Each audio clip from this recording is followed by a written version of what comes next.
Also, we have Brian and Erika Tan visiting from Los Angeles, and they came. They're already, you'll hear their story, they've already graduated, but they came to check out our campus ministry and get to know some of our students. So why don't y'all come up here and sit with me. Welcome. We'll give them a minute to get settled, and they're going to share with us about their life. And I love how this ties in even with the songs that we were just singing and how we get to praise God in every season of our life. And you're going to share a little bit about what God has taken you through your journey. And then Christian is going to come up and preach. And he's preaching about Obadiah and Jonah today and how sometimes God calls us and we're not quite ready. You know, maybe we'll put that call on hold for a minute and work through some things. But then when he calls us to go and to serve him, we go. And so they're going to share a little bit about that. So why don't we start, Erika, with you? If you could tell us all a little bit about your background. You can hold it if you'd like. Thanks. Sorry. Okay. My name is Erika Tan, and I grew up going to church. I actually got baptized as a teen when I was 15. Oh gosh. Well, you didn't start out. You didn't grow up entirely in the church, right? Your parents came to church, and then you saw them studying the Bible.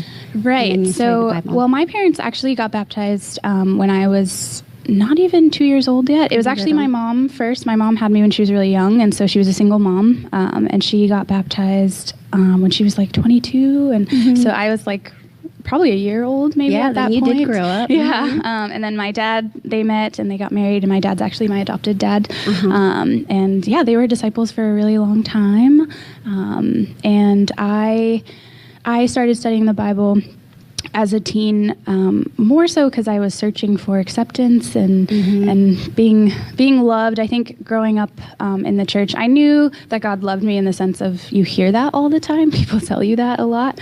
But I think what I felt in my life was I was just kind of behaving as someone who doesn't really understand the love that they have and have been given. And I think I was just searching for approval more so too. And so I was doing a lot of activities and trying to have a lot of friends and be popular and look good on the outside. But I felt very alone in the midst of all these things that I was doing. And so that's why I decided to start studying the Bible, because I felt like growing up in church, I saw disciples who truly looked happy and looked like they had found whatever they were looking for, and I wanted that, and I wanted to have a relationship with someone that accepted me just for me, not all of these outside things that I was putting out there, and I found that in God, that He created me, and so all the things about me He already knew, and He loved me anyway, and so that's what definitely drew me to study the Bible and eventually get baptized. Thank you. I think we all go through that. And sometimes it hits us in our teen years. There's really no avoiding it there. But regardless of where we're at, there's always that fear of, if people really knew who I really was, would they still love me? And the fact that Jesus does changes our lives. It really does. Eric, what about you? Or I'm sorry, Brian. That was Erika. Brian, what about you? Because your story was a little bit different. So if you could share, and where exactly were you born? Yes. So my name is Brian. I was born on Guam. It's a little island out in the middle of the South Pacific. So it's about 5 hours from LA to Hawaii on a plane. Think 5 more hours past that. Yes. And you're in the middle of nowhere in the ocean. So that's where I was born. And thankfully, God put it on someone's heart to plant a church out in Guam in the middle of nowhere. So my parents, growing up, my mom was Buddhist and my dad was a non-practicing Catholic. And to confuse me even more, they sent me to a Christian school. Yes. And how was that? It was very confusing. I mean, there was like a crucifix on the wall, and then there was a statue of Buddha with fruit in front of it. And then when I went to school, my teachers at school told me that both my parents were wrong. And so it was just a really confusing time for me. But the school that I went to, the way that they taught about God was very much about you had to live up to a level of expectation. And if you didn't, then God didn't love you. It was a very performance-oriented, you had to do X, Y, and Z if you wanted God to love you. And so I kind of carried that as my image of God. It was very much, I wasn't good enough and I was never going to be good enough. And that was reinforced by my dad just kind of not being very connected with me, always feeling like I would bring home report cards full of A's and he'd be like, well, that's what you're supposed to get. Like, that's why I'm, feeding you and putting clothes on your back. You're supposed to get A's. That's your job. And so luckily, my mom was reached out to by a coworker, and she came to our fellowship of churches, and they both studied the Bible and became disciples. And around that time, I was 13, and someone asked me, "Do you want to study the Bible?" And I was like, "Yeah, sure. I went to Christian school. I'll study the Bible with you. I read my Bible every day, and I read the King James Version, so I know what I'm talking about."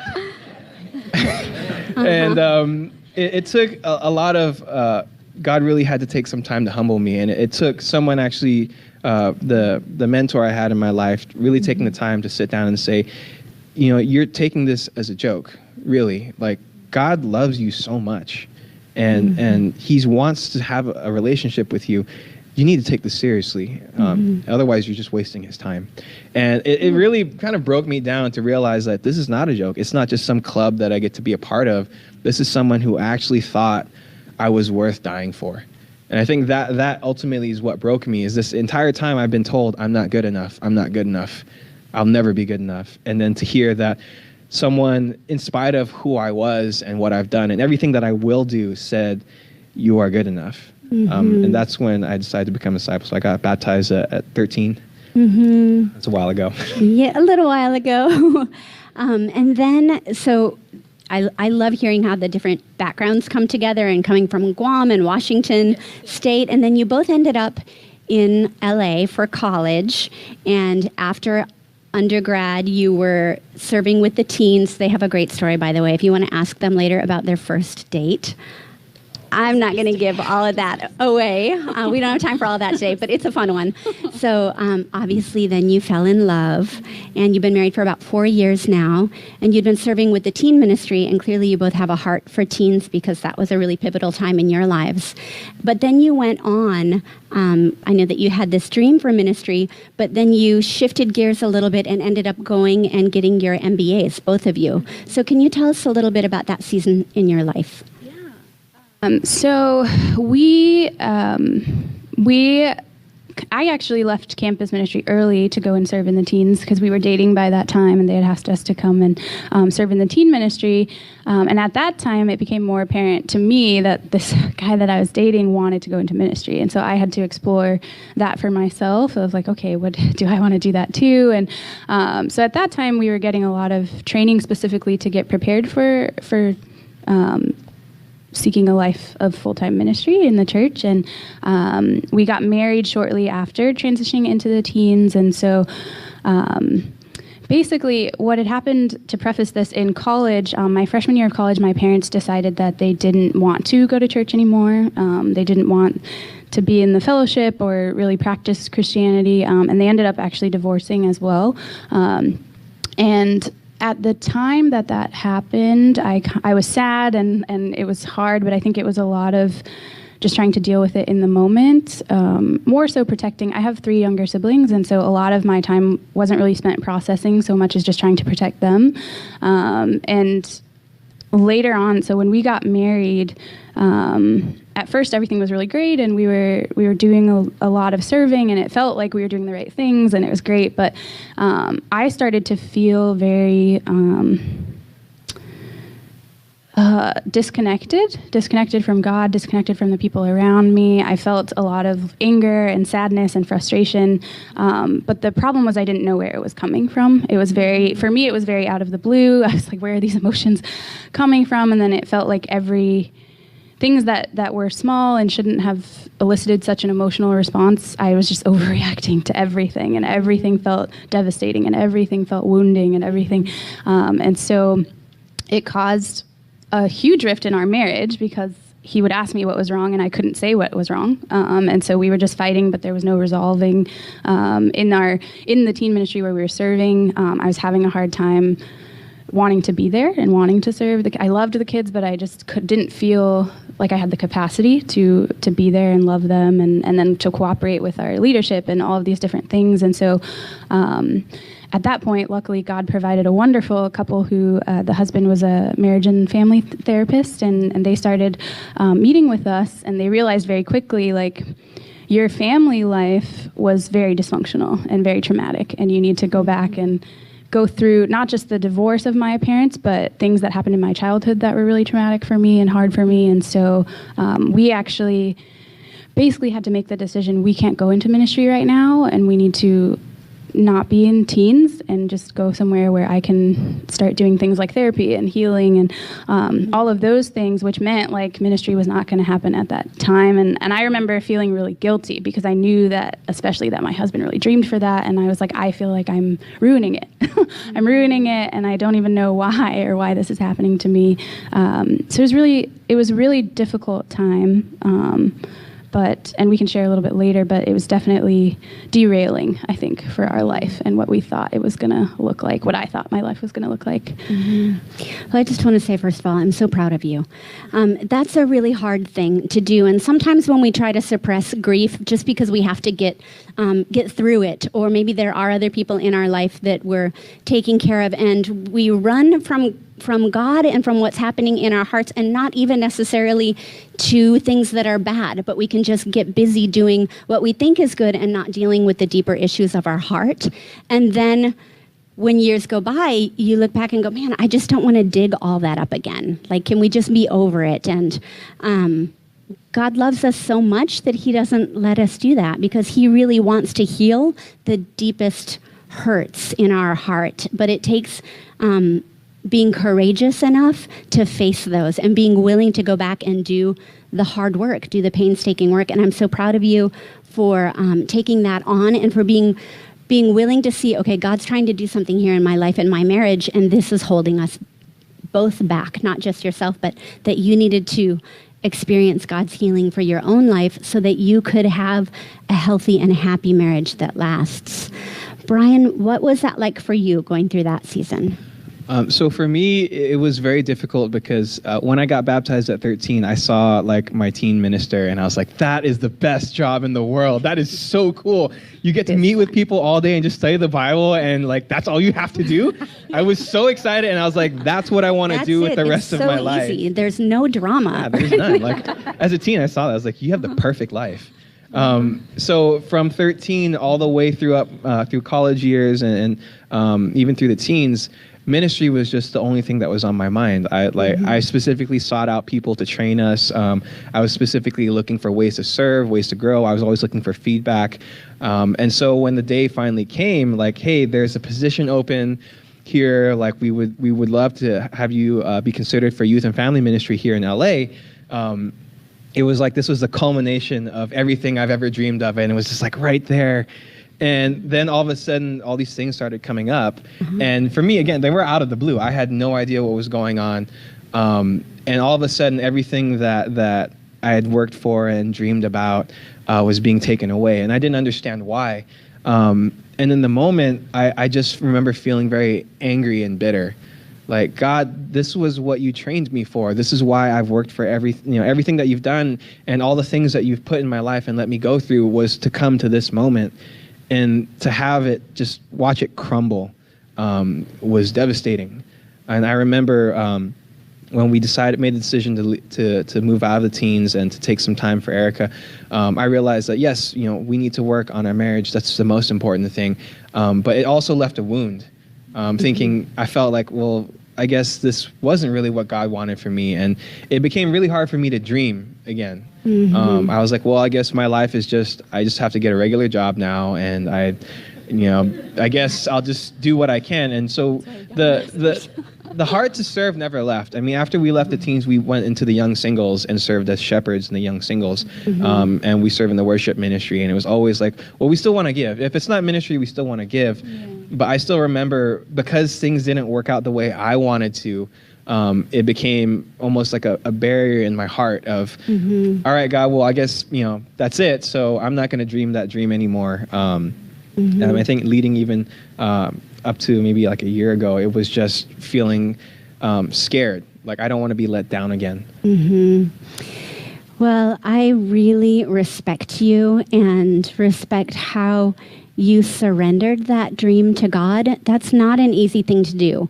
When you have your plan set, like, this is the way my life is going to go, right, God? And then God says, actually, not quite yet. And it's so hard to wait on the Lord, and it's so hard to surrender your dreams. But Jesus laid down his life for the church, for his bride, and you were willing to make that sacrifice really because you love your wife. And if you can't have a healthy, happy marriage at home, you're really not going to be able to serve anyone else, at least not for very long. You might get away with good deeds and you might get away with busy activities, but it's what's going on at home that really matters, and how your relationship is and how your relationship with God is, so that you can give out of the overflow of your heart. So I'm proud of you for going through that together with Erika and allowing God to set the timing and the pace and learning how to love and lead your wife first. So over the course of the last year, especially, God has put this dream back on both of your hearts. And can you tell us how you recognized the voice of God and heard his call, and what you feel like he's calling you to now? For me personally, I think it kind of, we went through all the motions. We're shepherding in this group, we're serving with worship, we're getting our masters, all of these things. But I think for me, it always felt like this is great, and I'm fine with it. Like even at my job, I feel like I'm very helpful, I'm very serving, and that's great. But I think I always felt like this isn't quite it for me. Like I feel like there's more meaningful things that I could be doing, and for me the most meaningful is helping people to find God and find that relationship. I actually wanted to share. So I majored in sociology in college, and the thing that drew me to sociology in a lot of ways was spiritual aspects of life, because in sociology you address a lot of like problems that are in society, and in sociology, in a lot of my classes, we're talking about these problems, but the solutions are so overwhelming, and it's like, what do we do for this population who doesn't have food or doesn't have, and then we've got these people over here who are just really greedy or whatever. Like it's a lot of, this is the society we live in, and we have a lot of problems. And I remember always sitting in class and feeling like the answer is God. If people would just follow the Bible, we wouldn't have so many of these problems, like really, because the Bible in so many ways teaches us not just how to live life that's pleasing to God, but that's just good for us. And so there's a song called Love Has a Name, and in the first verse it says, there's a space in every beating heart, there's a longing that reaches past the stars, there's an answer to every question mark, there's a name. We will fix our eyes on the one who overcame, we will stand in awe of the one who breaks the chains, Jesus. And I think over the course of this last year, I've been reminded of that. I think that was very much my spirit in college, like, oh, the answer is always God. Like my friends, I was like, the answer is God, the answer is Jesus, come to church.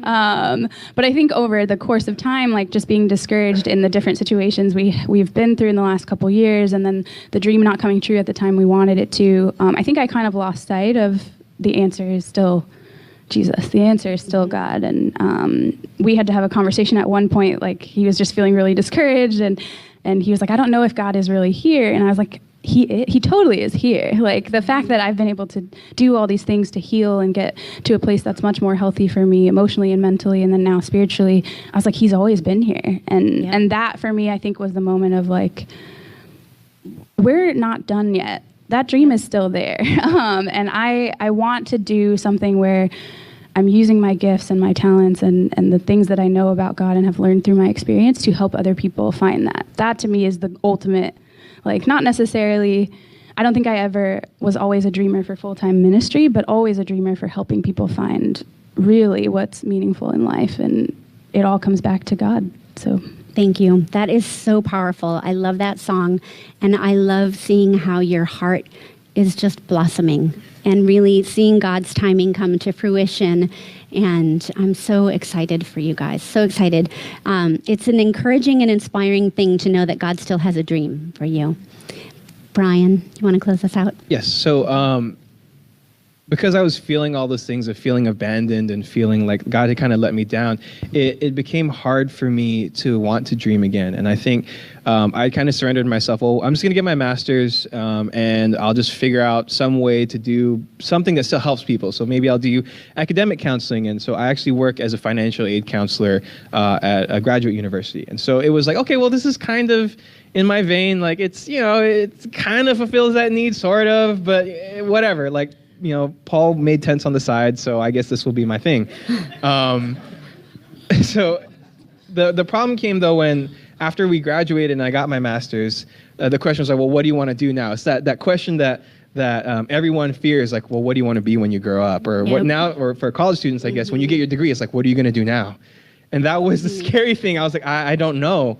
And so I had a friend actually who's getting a certificate in career counseling, and so he asked me to do him a favor. He's like, hey, can we record a session? I just need to do a counseling session for my certificate. And so we had a counseling session, and I was like, well, I think, I want to do counseling too, maybe therapy, I'm not sure. But he started to ask more and more questions about, well, what really drives your heart? What makes you feel fulfilled? And it just kept coming back to ministry. And I kept trying to push back, like, no, God shut that door, like, it's not happening. And he's like, well, I don't know, man. Like, it really seems like this is what you want to do. And after that point, stuff just kept happening where I had to give a presentation at work to our board of trustees. And after the presentation, one of them pulled me aside and be like, if you weren't doing this, you'd be a really good minister. And just random things like that kept happening. I was like, where is this coming from? Like, people would be like, I want to go to your church now. I was like, okay. I don't preach regularly, but yeah, that's fine. Like, if you want to come to church. But it just seemed like things like that kept happening, where God kept hinting at that. And we started a book club with our young singles group. And when we were finishing out the book, one of the chapters was talking about dreaming again and going out and doing things for God. And just kept seeing like God was just kind of poking and just, like I'm like, leave me alone. No. I'm not gonna stop poking you until you pay attention to me. And we were sitting there telling these singles, like, you need to dream, you have to have vision. And then later we were like, we're not dreaming and we're not having vision. Like, it was like very... Yeah, it's funny how God convicts us like that sometimes. Yeah. So at that point, it just became, well, you know what? After we had that talk, and Erika reminded me, like, it really reminded me of that. I'm sure most of you have seen that Footprints in the Sand, like, poem that's kind of, people hang them on their walls at home. But there's that part where it's like, there's only one set of footprints. And he's like, God, you left me. He's like, no, actually, I was carrying you through that point. And then Erika really reminded me, like, through that hardship, God was carrying me. He did not abandon me. And I think that was kind of the spark that gave me the courage to say, okay, well, maybe let's put ourselves out there again. Let's try. And whatever happens, God will still be with us. So we just have to go, and we'll see what happens. Thank you so much. Thank you for sharing so vulnerably and so honestly about the challenges that you both have had and about your dream. It's exciting. It really is. We're going to be praying for both of you. And I know many of us are going through transitions, maybe graduating from college. It's about that time of year, or graduating from high school, or getting married. And I really believe that you spoke to everyone here today. And thank you so much for letting God shine through your lives. And now Christian's going to preach to us and share a really powerful story from the Bible about that very thing. All right.